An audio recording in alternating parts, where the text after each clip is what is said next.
사사기 2장 16절에서 23절까지 말씀 제가 대신 봉독해 드리겠습니다. 여호와께서 사사들을 세우사 노략자의 손에서 그들을 구원하게 하셨으나 그들이 그 사사들에게도 순종하지 아니하고 오히려 다른 신들을 따라가 음행하며 그들에게 절하고 여호와의 명령을 순종하던 그들의 조상들이 행하던 길에서 속히 치우쳐 떠나서 그와 같이 행하지 아니하였더라.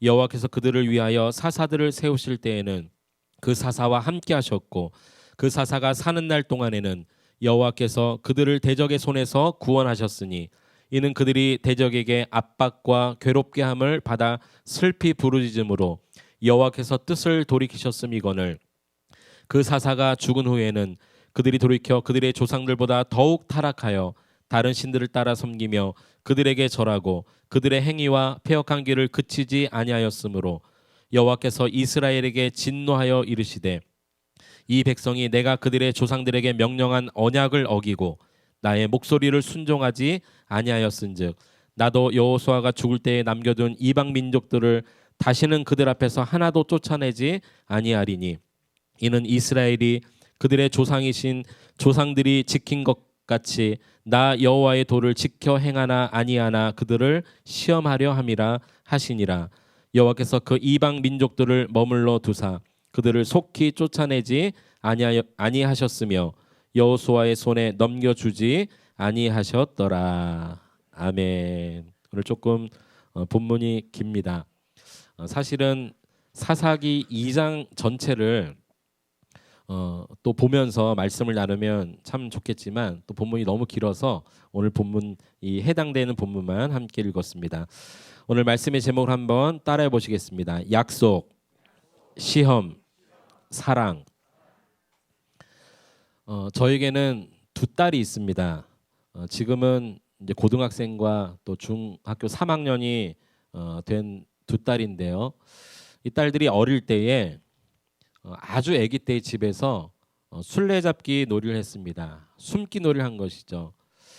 집이 크진 않았지만 그래도 이것저것 뭐 책상 밑이라든지 식탁 밑이라든지 뭐 장롱 속이라든지 숨을 데가 그래도 있었습니다. 그래서 두 딸들과 함께 그 숨기 놀이를 하면서 약속을 합니다. 아빠가 숨을 거야. 그럼 너희들이 아빠를 찾아야 돼. 아빠가 어디 숨는지 알려주지 않을 거야. 너희들이 알아서 찾아야 돼.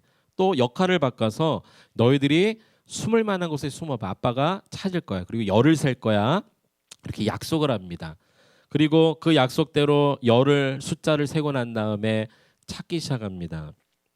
그런데 여러분, 제가 아빠로서 어린 딸들과 시합하는 그 게임하는 것 자체가 좀 웃긴 이야기지만 제가 무슨 사활을 걸고 목숨을 걸고 이를 악물고 딸을 찾아내겠습니까? 그리고 딸들이 어린 나이에 숨으면 어떻게 얼마나 자기를 숨기겠습니까? 이렇게 보니까 책상 밑에 발도 삐져나와 있고 뭐 숨는다 하고 숨었지만 막 소리도 들리고. 근데 제가 그 재밌게 하기 위해서 저기 상황에 그 반응하는 아이들의 그 어설픈 모습이 너무 예쁘고 사랑스러워서 일부러 잘 안 보인다 막 이렇게 큰 소리를 내면서 분명히 모습을 봤는데 그냥 지나가면서 이상하다 큰 소리로 어디 숨긴 숨었는데 잘 안 보이네. 그러면 또 이 아이들이요 얼마나 어설픈지 나 여기 있지롱 또 이럽니다. 그 소리를 들으면 분명히 찾을 수 있는데 이상하다 소리는 들었는데 잘 모르겠네 이러고 그냥 지나가는 거죠. 그런데 그러다가도 일부러 찾을 때가 있어요. 왜냐하면 일부러 찾을 때 아이들이 그 실망하는 표정이 또 너무 예쁘고 또 귀엽거든요. 어느 정도 컸을 때 이제 집에서 숨기놀이를 할 수 없는 나이가 됐을 때 밖으로 나갔습니다. 밖에 나가서 아이들과 함께 달리기 시합을 합니다. 초등학교 저학년쯤 되었던 것 같은데요. 이 달리기 시합을 할 때도 분명히 제가 아이들을 이길 수 있는 그런 입장인데도 불구하고 아이들과 함께 달리기 시합을 할 때 일부러 천천히 뛰어갑니다. 우리 저기 목표를 정해놓고 우리 저기까지 하나 둘 셋 하면 뛰는 거야 약속을 합니다. 지는 사람 뭐 꿀밤 맞게 하는 거야 아니면 팔뚝 맞게 하는 거야 약속을 합니다. 그리고 그 약속을 지키기 위해서 제가 이악 물고 뛰지 않습니다. 천천히 옆에 보조를 맞추면서 뛰면서 일부러 숨을 막 헐떡거리면서 이상하다, 왜 이렇게 느리지 이러면서 오히려 결승점에 다가가서는 역전을 시켜주는 그런 모습을 보이죠. 그런데 그러다가도 제가 한번 확 이겨버린 적이 있습니다. 그럴 때 두 딸 아이들이요, 엄청 화를 내더라고요. 그리고 그동안 수없이 져줬던 그 아버지의 사랑을 모르는 거예요. 일부러 져준 그 마음을 모르더라고요. 때로는 그 이긴 것 때문에 분내하고 씩씩거리면서 울기도 하고 화를 내는 그런 모습을 보게 되어집니다. 여러분도 그런 경험들이 다 있지 않습니까? 팔씨름을 한다든지 아이들하고 무슨 게임을 할 때 일부러 져주는 부모의 마음을 자녀들은 절대 알 수 없습니다. 그런데 오늘 성경에 보니까 하나님과 이스라엘 백성들의 모습이 바로 이랬다는 것을 우리에게 잘 가르쳐주고 있습니다. 성경에 보면요, 하나님께서 이 땅의 많은 민족 가운데 특별히 이스라엘이라는 민족을 선택하셨습니다. 그리고 그 민족을 자기 백성으로 삼으셨습니다. 그들과 또 언약을 맺으셨습니다. 약속을 맺으셨습니다. 이제는 하나님과 이스라엘 백성들 아버지와 자녀의 관계가 되었습니다. 그리고 그들이 앞으로 어떻게 살아가야 될 것인지 그 방법을 말씀해 주셨습니다. 약속하셨습니다. 언약을 맺으셨습니다. 그리고 이제 하나님이 그 땅을 다스리는 그들의 아버지가 되시고 그들의 하나님이 되시고 그들의 왕이 되셔서 이스라엘은 하나님이 다스리시는 신정국가가 되었습니다. 하나님은 그들과 맺으신 언약에 신실하셨습니다. 그러나 가끔씩 이스라엘 백성들은 하나님과 맺은 언약에 충실하지 못할 때마다 때론 하나님을 버리기도 하고 우상을 섬기기도 했습니다. 그러나 그럴 때라도 하나님은 심판하시기도 하셨지만 책망하고 진노하시기도 하셨지만 진노 중에도 절대 잊지 않았던 한 가지가 있었는데 그것이 져주시는 사랑이었습니다. 알면서도 그들이 그래도 돌이킬 때마다 용서하시고 다 알고 계시지만 그들을 끝까지 품으시고 그들을 안고 가셨던 하나님을 우리는 알 수가 있습니다. 왜냐하면 하나님이 힘이 없어서가 아닙니다. 하나님이 능력이 없어서가 아닙니다. 하나님의 져주시는 인내하시는 사랑 때문입니다. 왜 그 사랑을 보여주셨을까? 하나님이 그들을 선택하셨기 때문인 것이죠. 그래서 끝까지 품고 사랑하시는 것입니다. 오늘 본문에도 보면 우리가 그것을 잘 알 수가 있습니다. 우리가 읽었던 본문 2장 16절에 보면 이렇게 말씀하고 있습니다. 여호와께서 사사들을 세우사 노략자의 손에서 그들을 구원하게 하셨다라고 말씀하고 있습니다. 이스라엘 땅에 쳐들어와서 노략질을 하는 그런 민족들이 너무나도 많았습니다. 그런데 그럴 때마다 하나님께서는 그들의 손에서 그들을 구원하실 때 특별히 사사들을 세우신 때가 있었습니다. 이 사사라는 말은 재판관이라는 뜻을 가진 단어인데요. 그러나 이 성경 시대의 사사는 단순히 이 백성들 사이에서 일어나는 분쟁들을 재판하거나 어떤 쟁론을 멈추기 위한 재판관의 역할뿐만이 아니라 그 재판관을 넘어서 오히려 침략해오는 그 민족들과 대신 나가서 싸우는 용사의 역할까지 감당했던 사람들이 사사였습니다. 그러니까 군대 이 군사적인 지휘관의 역할을 동시에 감당했던 것이죠. 하나님은 그래서 필요한 때에 적절한 곳에서 사사들을 세우셔서 대신 싸우게 하셨습니다. 그리고 그럴 때마다 이스라엘을 그 강대국의 손에서 건져내셨죠. 하나님이 사사를 세우신 때가 있었습니다. 그런데 오늘 이 16절뿐만이 아니라 그 이후에 보니까 17절에 보니까 이렇게 말씀하고 있습니다. 그들이 그 사사들에게도 순종하지 아니하고 오히려 다른 신들을 따라 음행하며 그들에게 절하고 여호와의 명령을 순종하던 그들의 조상들이 행하던 길에서 속히 치우쳐 떠나서 그와 같이 행하지 아니했다라고 말씀하고 있습니다. 하나님께서 이스라엘 백성들을 그 노략자들의 손에서 건지시기 위해서 사사들을 세우셔서 그때그때마다 건져내셨는데 그러나 이 사사들에게도 순종하지 아니했다는 것입니다. 오늘 특별히 이스라엘 백성들 가운데 왜 이 침략자가 생겼는가? 왜 노략자들이 생기게 되었는가? 그 이유가 나오는데요. 우리 2장 6절 말씀을 한번 보시겠습니다. 2장 6절 말씀 제가 한번 읽어보겠습니다. 전에 여호수아가 백성을 보내매 이스라엘 자손이 각기 그들의 기업으로 가서 땅을 차지하였고, 이때가 이 배경이 언제였냐면 이스라엘 백성들이 이제 출애굽한 이후에 가나안 땅에 들어가 살게 되었습니다. 그리고 이 여호수아를 지도자로 선도를 삼아 그 가나안 땅에 들어가서 땅을 지파별로 분비하여 살고 있었을 그때를 이야기합니다. 그런데 그 다음 절 7절에 보니까 백성이 여호수아가 사는 날 동안과 여호수아 뒤에 생존한 장로들 곧 여호와께서 이스라엘을 위하여 행하신 모든 큰 일을 본 자들이 사는 날 동안에 여호와를 섬겼다라고 말씀하시면서 이스라엘 백성들이 하나님을 섬겼던 기간을 특별히 말하고 있는데, 그때가 언제였다고 이야기하냐면 여호수아가 살고 있는 날 동안, 그리고 장로들이 살고 있는 날 동안에는 여호와를 섬겼다라고 말하고 있습니다. 그런데 10절에 보면 여호수아도 장로들도 다 죽고 나자 하나님을 알지 못하는 세대들이 생기면서 그때는 하나님을 섬기지 못하는 일들이 일어납니다. 그리고 11절 이후를 보면 하나님을 알지 못하는 자들의 모습을 이렇게 기록하고 있습니다.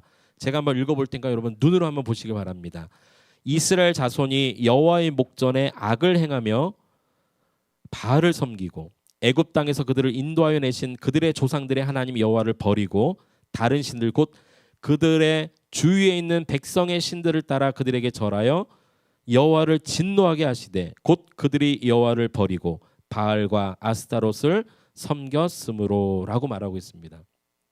그러니까 이스라엘 백성들에게 하나님께서 출애굽한 것만 해도 기적이고 정말 너무나도 감사해야 될 구원의 역사인데, 가나안 땅까지 주시고 그 땅에 들어가서 그들이 한 번도 노력하지 않았지만 땅을 분배하여 살게 하시고 그 하나님의 은혜와 평강을 누리다가도 이 여호수아와 또 장로들이 있었던 그 하나님의 놀라운 은혜와 기적을 배우고 또 가르침 받았던 그 시대까지는 하나님을 잘 섬겼지만, 그 시대가 다 지나가고 나니까 이제 하나님에 대해서 알려주는 사람도 없고 하나님의 놀라운 기적들을 본 세대들은 다 죽고 나서 이제 그 신앙의 전수가 더 이상 흘러가지 않은 그때에 이스라엘 백성들 삶 가운데 하나님을 버리는 일이 있었다는 것입니다.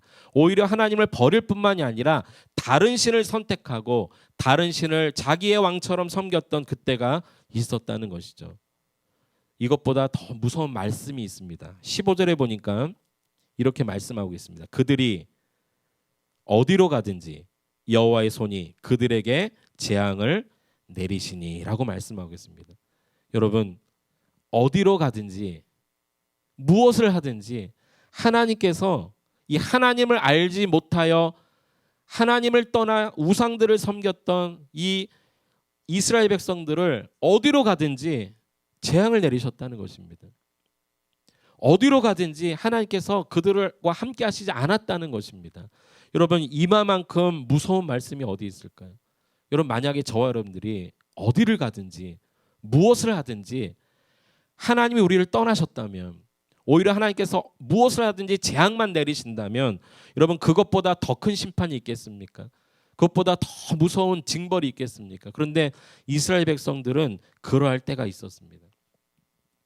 그런데 이게 다 하나님과 맺은 약속을 깨트렸기 때문에 그렇습니다. 하나님께서 순간순간 져주시는 사랑과 긍휼하심으로 그들을 대하셨습니다. 그들이 힘들 때마다 어려울 때마다 때로는 사사를 보내시고 그 어려운 환경 가운데 하나님께서 그들을 어떻게 해서든지 돌이키시고 구원하시고 다시 하나님의 언약을 기억하게 하시고 다시 하나님 앞에 나아가도록 하셨는데, 어느 순간부터인지 하나님을 모르는 세대들이 자꾸 생겨나다 보니까 그때부터는 하나님께서 그들이 가는 곳마다 행하는 곳마다 모든 상황 가운데 그들에게 재앙을 내리시지 않으면 안 될 만큼 그들이 그만큼 하나님의 약속도 기억하지 못하고 순간순간 약속을 깨트리고 하나님의 저주신 사랑을 기대하지 못할 정도로 그들의 삶이 그렇게 피폐한 삶이 있었다라는 것이죠.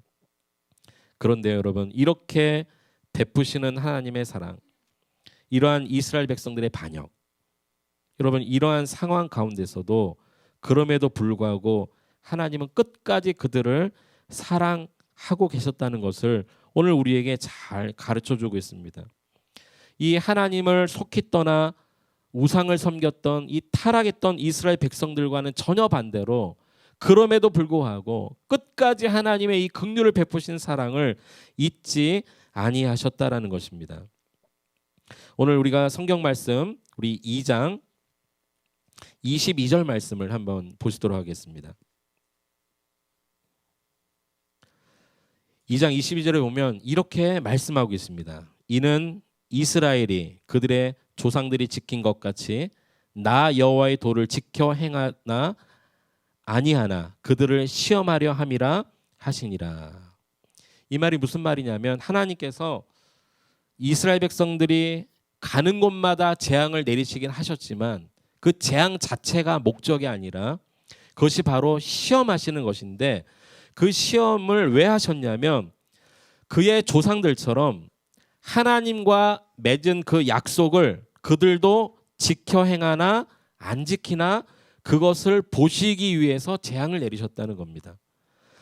3장 1절에도 보면 여호와께서 가나안의 모든 전쟁들을 알지 못한 이스라엘을 시험하려 하시며, 또 3장 4절에도 보면 중간에 보니까 이방 민족들로 이스라엘을 시험하사, 하나님은 계속해서 이스라엘 백성들을 향하신 하나님의 마음은 재앙이 아니라 어떻게 해서든지 그들이 깨닫고 돌이키게 하기 위해서 시험하셨다는 것입니다. 마치 어린아이에게 일부러 게임에서 져주면서 다시 한번 기회를 주고 다시 한번 기회를 주었던 그 부모의 마음과 같이 하나님께서 이스라엘 백성들을 대할 때에 그와 같은 마음으로 그들을 시험하셨다는 것입니다. 그래서 결국 하나님의 진노와 심판은요, 멸망과 저주가 아니라 그들을 향하신 저주시는 사랑과 잊지 않는 긍휼하심이셨다는 것입니다. 하나님은 이스라엘 백성들을 인도해 가시는 방법이 이와 같은 방법이었습니다. 약속하시고 그 약속을 지키는지 안 지키는지, 때로는 어려운 환경을 허락하시고 때로는 심판하시면서 그들을 시험하십니다.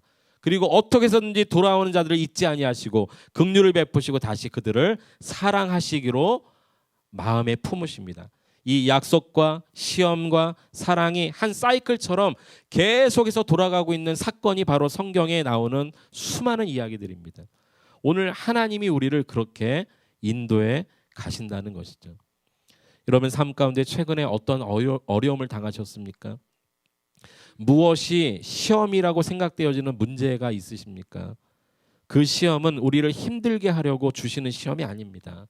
우리를 망하게 하거나 어렵게 하거나 우리를 죽게 만드시는 시험이 아니라 그 시험을 통해서 우리가 하나님을 찾는지 찾지 않는지, 그 어려운 순간을 통해서 우리가 하나님의 약속을 지키는지 안 지키는지를 보시기 위한 시험이라는 것이죠. 그리고 어떻게 해서든지 우리를 돕고 도우셔서 하나님의 약속을 기억하게 하시고 그 약속에 조금이라도 순종하게 하시기 위해서 우리를 인도해 가시는 그 사랑을 잊지 않으신다는 것입니다. 고린도전서 10장 13절에 보면 이런 말씀이 있습니다. 같이 한번 우리 잘 아는 말씀인데요, 함께 읽어보겠습니다. 사람이 감당할 시험 밖에는 너희가 당한 것이 없나니 오직 하나님은 미쁘사 너희가 감당하지 못할 시험 당함을 허락하지 아니하시고 시험 당할 즈음에 또한 피할 길을 내사 너희로 능히 감당하게 하시느니라. 아멘. 여기 보면요, 이 말씀의 주체가 사람이 아니라 하나님이신 것을 우리 가르쳐주고 있습니다. 오직 하나님은 미쁘사, 이 미쁘사라는 말은 믿음직스럽다라는 그런 의미입니다. 하나님은 우리로 하여금 절대 믿을 수 있는 분이시기 때문에 우리로 하여금 절대 감당하지 못할 시험을 허락하지 않으신다는 겁니다. 그러니까 감당할 시험만 주시는 분이 하나님이시고, 또 시험 당할 즈음에 또 피할 길을 내시는 분도 하나님이시고, 능히 감당하게 하시는 분도 하나님이십니다. 그러니까 이 모든 주체가 하나님이시라는 겁니다. 우리로 하여금 결국 그 시험을 넉넉히 이기도록 돕고 계신다는 것이죠. 얼마 전에 미국에서 열렸던 이 아카데미 영화제에서 사관왕을 차지한 우리나라의 자랑스러운 영화 기생충이라는 영화가 있습니다. 여러분 보셨나요? 보셔야 이해를 하는데 저도 너무나도 많은 사람이 본다고 해서 보았습니다. 이 영화 뒤로 가면 갈수록 충격적인 그 영화의 전개를 잊지 못합니다. 작년 프랑스에서 열렸던 칸 영화제에서는 황금 종려상을 수상하기도 했죠. 이 영화의 대사 가운데 이 송강호 씨가 아들에게 하는 이 너무나도 유명한 대사가 있습니다. 아들아, 역시 너는 계획이 다 있구나. 이런 대사를 합니다. 제가 지금 목 상태가 별로 안 좋아서 약간 송강호 씨 비슷하게 좀 흉내를 냈는지는 모르겠어요. 아들아, 너에게는 계획이 다 있구나. 사실 그 계획도 잘못된 계획이고 무계획인데 그런 대사를 함으로 유명한 대사가 되었어요. 여러분 그런데요, 이와는 비교되지 않는 우리 인생을 향하신 하나님의 계획이 있음을 믿으시길 바랍니다. 때로는 우리에게 고난을 허락하시지만 그 고난 가운데서도 져주시는 하나님의 사랑을 깨닫고 결국은 하나님 앞으로 나오게 하시는 우리를 향하신 하나님의 계획이 있습니다. 우리를 향하신 그 시험과 고난 가운데서도 우리를 향해 잊지 않으신 하나님의 계획이 다 있습니다. 예레미야 29장 11절은 그래서 이렇게 우리에게 말씀하고 있습니다. 같이 한번 읽어보겠습니다. 시작. 여호와의 말씀이니라. 너희를 향한 나의 생각을 내가 아나니 평안이요 재앙이 아니니라. 너희에게 미래와 희망을 주는 것이니라. 우리를 향하신 하나님의 계획이 있다고 말씀하고 있습니다. 그런데 우리를 향하신 하나님의 그 계획, 하나님의 생각은 우리의 생각, 우리의 계획과는 전혀 다릅니다. 이사야 55장 8절 9절은 이렇게 말씀하고 있습니다. 함께 읽어보겠습니다. 이는 내 생각이 너희의 생각과 다르며 내 길은 너희의 길과 다름이니라. 여호와의 말씀이니라. 이는 하늘이 땅보다 높음 같이 내 길은 너희의 길보다 높으며 내 생각은 너희의 생각보다 높음이니라. 아멘. 우리를 향하신 하나님의 계획이 있는데요, 이 우리를 향하신 하나님의 계획은 우리의 계획과 다릅니다. 우리가 생각하는 길, 우리가 계획하는 그것과 우리를 향하신 하나님의 계획은 너무도 다른 것입니다.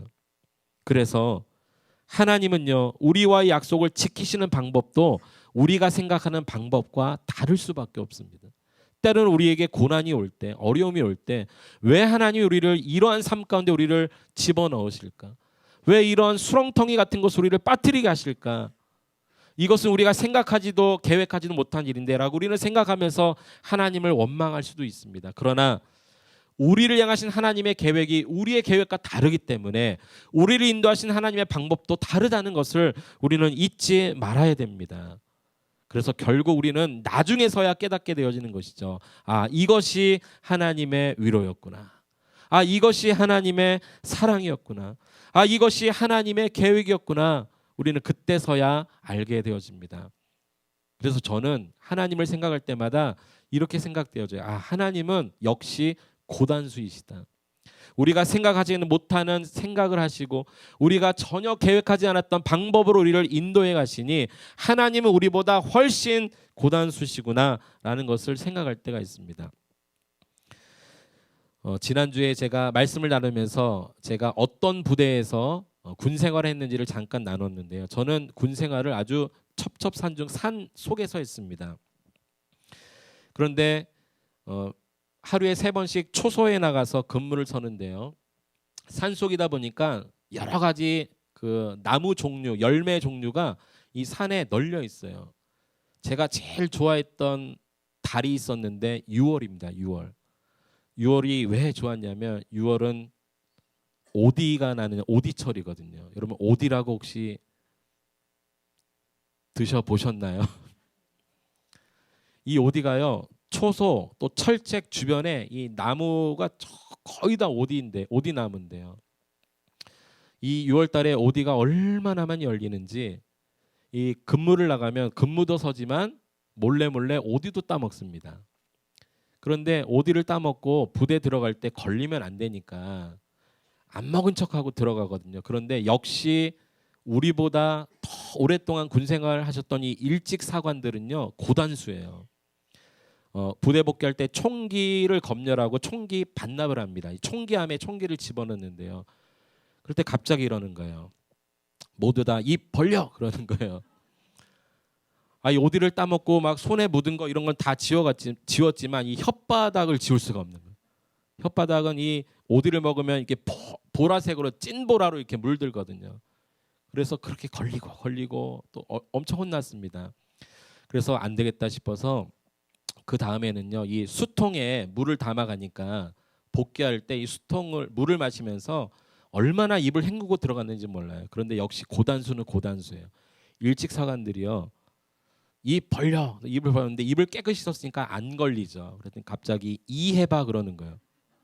그러면서 주머니에서 이 귓봉 하는 면봉 있잖아요. 면봉을 꺼내더니 이빨 사이사이를 이렇게 안쪽까지 사이사이를 하는데 분명히 입으로 헹궜지만 이빨 사이에 있는 그 보라색 그 오디 물은 어쩔 수가 없는 거예요. 그때 진짜 두 손 두 발을 다 졌어요. 야, 역시 상관은 상관이구나. 우리의 이 얄팍한 지혜, 얄팍한 이 꾀를 다 알고 있는 거예요. 수년 수십 년 동안 우리보다 더한 고참을 만나지 않았겠습니까? 그러니까 다 알고 있는 거예요. 그 다음부터는 그냥 솔직하게 먹었으면 먹었다고 얘기할지언정 속이질 못하겠더라고요. 아마 우리가 그보다 더한 속임수로 부대 복귀해도 더 많은 방법으로 우리를 다 이렇게 걸리게 할 것입니다. 여러분 하나님의 생각이 마치 우리를 향하신 하나님의 생각이 이와 같다는 것을 우리는 결코 잊어서는 안 됩니다. 우리가 하나님 앞에 온갖 방법으로 요리조리 피해가면서 하나님의 생각보다 더 큰 생각이 있는 것처럼 우리가 살아가지만 그러나 우리를 하나님이 모르실까요? 성경에 보니까 하나님이 우리를 지으셨다고 말씀하고 있어요. 우리를 창조하신 분이십니다. 우리를 만드신 분이십니다. 그런데 우리의 얄팍한 지혜로 하나님의 완전하신 지혜를 어찌 능가할 수 있겠습니까? 여러분 저와 여러분들이 우리를 향하신 이 하나님의 놀라우신 변함없는 계획이 있음을 분명히 믿고 모든 것을 주님 앞에 맡길 수 있게 되기를 축복합니다. 또한 여러분을 향하신 하나님의 져주시는 사랑이 있음을 믿으시길 바랍니다. 우리를 그래도 끝까지 품으시기 위한 하나님의 져주시는 긍휼하심이 있습니다. 왜냐하면 하나님께서 우리를 선택하셨기 때문에 그렇습니다. 우리는 하나님의 자녀이기 때문에 그렇습니다. 우리를 향하신 하나님의 언약이 있기 때문에 그렇습니다. 우리는 그 언약에 충실하지 못하지만 우리를 향해 세놓으신 하나님의 언약은 오늘도 변함없이 하나님이 신실히 지켜 행하신다는 것입니다. 그것이 바로 하나님의 져주시는 사랑입니다. 이 사랑을 확신하십시오. 이 사랑을 만나십시오. 그리고 이 사랑을 전하는 저 여러분들 되셨으면 좋겠습니다. 특별히 우리의 자녀들과 우리 다음 세대들에게 이 하나님의 사랑이 있음을 우리가 어떻게 해서든지 알려야 되겠습니다. 오늘 성경에 보니까 사사들과 그리고 장로들이 살았을 때는 그들이 하나님을 섬겼습니다. 여호수아와 또 그 함께했던 장로들 하나님의 기적을 보고 어떻게 해서든지 그 다음 세대까지 전하고 알려줬던 그 세대들까지는 어떻게 해서든지 하나님을 섬겼습니다. 그런데 시간이 가면 갈수록 조상들이 다 죽고 더 이상 하나님의 역사를 말하거나 가르치는 그 시대가 아닌 그때는요. 하나님을 버리고 우상을 섬김으로 말미암아 외세의 침략을 받고 노락을 받을 수밖에 없었던 그 시대가 있었음을 우리는 기억하고 우리 다음 세대와 우리 자녀들에게 이 하나님의 져주신 사랑을 우리가 반드시 알려야 될 것 같습니다. 그래야만 우리 부모님들이 없을 때라도 우리 자녀들이 하나님을 찾을 수 있지 않겠습니까? 힘들고 어려울 때 우리 자녀들이 하나님 앞에 무릎 꿇지 않겠습니까? 우리가 그것을 알려야 될 사명이 있다는 것입니다. 말씀을 정리합니다. 하나님은 오늘도 우리가 당한 여러 가지 어려움과 시험들 가운데 함께 계십니다. 그리고 우리와의 약속을 이루시고 지키시기 위해서 우리에게 말씀하신 그 말씀을 성취하시기 위해서 오늘도 져주시는 사랑으로 우리를 향해 여전히 두 팔을 벌리고 계십니다. 그 품 안에 거하십시오. 그 품을 향해 가십시오. 하나님의 품 안이 가장 안전한 곳입니다. 어떤 어린아이가 엄마와 같이 손을 잡고 길을 나섰다가 엄마가 잠깐 한눈 파는 사이에 그만 엄마 손을 놓쳐버리고 말았습니다. 그리고 이 아이가 자기가 보기에 좋은 것을 향해 막 뛰어가고 달려갑니다. 엄마가 아이 손을 놓쳤다는 것을 깨달았을 때는 이미 아이는 이 쌩쌩 달리는 이 차 한복판에, 길 한복판에 아이가 나가 있는 것을 보게 되었습니다. 주변에 많은 사람들이 소리칩니다. 위험해, 안 돼, 이리 와. 많은 사람들이 소리칠 때마다 이 아이는 마치 자기가 좋아서 그런 줄 알고 그냥 그 자리에서 웃고만 있었습니다. 어떻게 방법이 없습니다.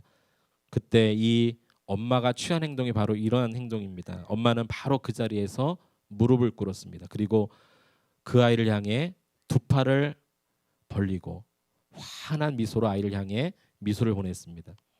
아이가 엄마의 품에 경험이 있기 때문에, 엄마의 품에 그렇게 안겼던 경험이 있기 때문에 그 위험한 차도에서 엄마의 품을 향해 달려오게 되므로 그 모든 일이 안전하게 마무리가 되었다는 이야기를 들어보았습니다. 여러분, 엄마 품에 안겨본 아이이기 때문에 그 어려운 환경 속에서도 엄마의 품을 향해 달려갈 수 있었던 것입니다. 우리가 힘들고 어려운 삶을 살아가지만 하나님의 품에 대한 경험이 있다면 하나님 앞으로 달려가게 될 것입니다. 하나님의 져주신 사랑에 대한 경험이 있다면 우리가 힘들고 어려울 때마다 그 사랑을 잊지 않을 것입니다. 여러분, 하나님의 사랑을 회복하십시오. 지난날 주셨던 하나님의 은혜를 기억하십시오.